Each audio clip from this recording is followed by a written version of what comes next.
नमस्कार। आज हम चल रहे हैं राजस्थान के एक बहुत ही दिलचस्प जिले की ओर, धौलपुर। ये कहानी है एक नदी की, एक पत्थर की और एक पूरे जिले की। तो सवाल ये उठता है कि एक जंगली बेकाबू नदी, एक ऐसा पत्थर जिससे शाही इमारतें बनी और एक मॉडर्न जिले में भला क्या कॉमन हो सकता है। इसका जवाब पता है कहाँ छिपा है? खुद धौलपुर की पहचान में। तो आइए धौलपुर की पहचान के पहले पिलर को समझते हैं। ये है बीहड़ों और सरीसृपों की धरती। अगर आप नक्शे पर देखें तो धौलपुर राजस्थान के बिल्कुल पूर्वी कोने पर है। इसकी सरहदें उत्तर प्रदेश और मध्य प्रदेश से मिलती हैं और चंबल नदी वो एक तरह से कुदरती बॉर्डर का काम करती है। और इसी चंबल ने इस इलाके को एक अनोखी पहचान दी है, जिसे हम बीहड़ कहते हैं। अब ये बीहड़ क्या है? जरा सोचिए, नदी के तेज बहाव ने सदियों तक मिट्टी को काटा है और उससे बन गई हैं ये गहरी गहरी खाइयां और घाटियां। ये पूरा का पूरा लैंडस्केप ही ऊबड़-खाबड़ और एकदम रग्ड है।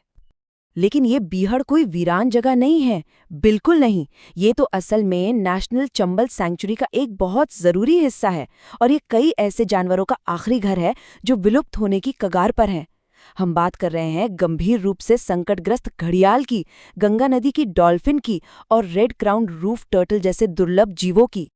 इस कुदरती खजाने की अहमियत इतनी ज्यादा थी कि 1978-79 में, मतलब आज से काफी साल पहले, 3 राज्यों ने हाथ मिलाया। राजस्थान, मध्य प्रदेश और उत्तर प्रदेश। तीनों ने मिलकर इसे बचाने के लिए एक जॉइंट एफर्ट शुरू किया। चलिए अब धौलपुर की पहचान के दूसरे स्तंभ की ओर बढ़ते हैं। ये कहानी है उस पत्थर की जिसने सच में एक पूरा साम्राज्य बनाने में मदद की। हम बात कर रहे हैं दुनिया भर में मशहूर लाल बलुआ पत्थर की। और ये कहाँ से आता है? ये निकलता है धौलपुर के सरमथुरा बाड़ी बेल्ट की खदानों से। ये सिर्फ एक पत्थर नहीं है, ये तो मानो इतिहास का एक जीता जागता पन्ना है। तो इस पत्थर का सफर भी बड़ा दिलचस्प है। सोचिए, सबसे पहले तो धौलपुर के खदानों से इसे निकाला गया, फिर इसने तालाबे शाही और निहाल टॉवर जैसे लोकल स्मारकों को एक शक्ल दी, और फिर इसका सफर पहुंचा दिल्ली, जहां इसने हमारी राष्ट्रीय धरोहरों को बनाया। जी हाँ, सही सुना। दिल्ली का जो मशहूर लाल किला है, हुमायूं का वो शानदार मकबरा, यहाँ तक कि जो सेक्रेटेरिएट बिल्डिंग्स हैं, इन सबकी शान में धौलपुर का ही तो पत्थर लगा है।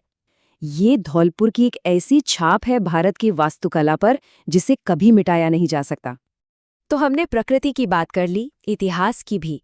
अब आते हैं धौलपुर की तीसरी और एकदम मॉडर्न पहचान पर, यानी एक एडमिनिस्ट्रेटिव सेंटर के तौर पर इसका सफर। देखिए, धौलपुर का प्रशासनिक सफर शुरू होता है 1805 में, जब ये एक रियासत हुआ करती थी।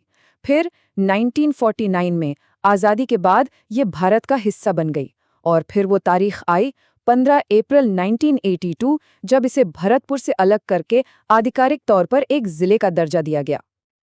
तो आज का धौलपुर कैसा है? ये भरतपुर डिवीजन में आता है।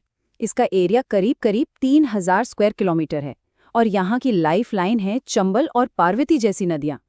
और इस जमीन पर कितने लोग रहते हैं?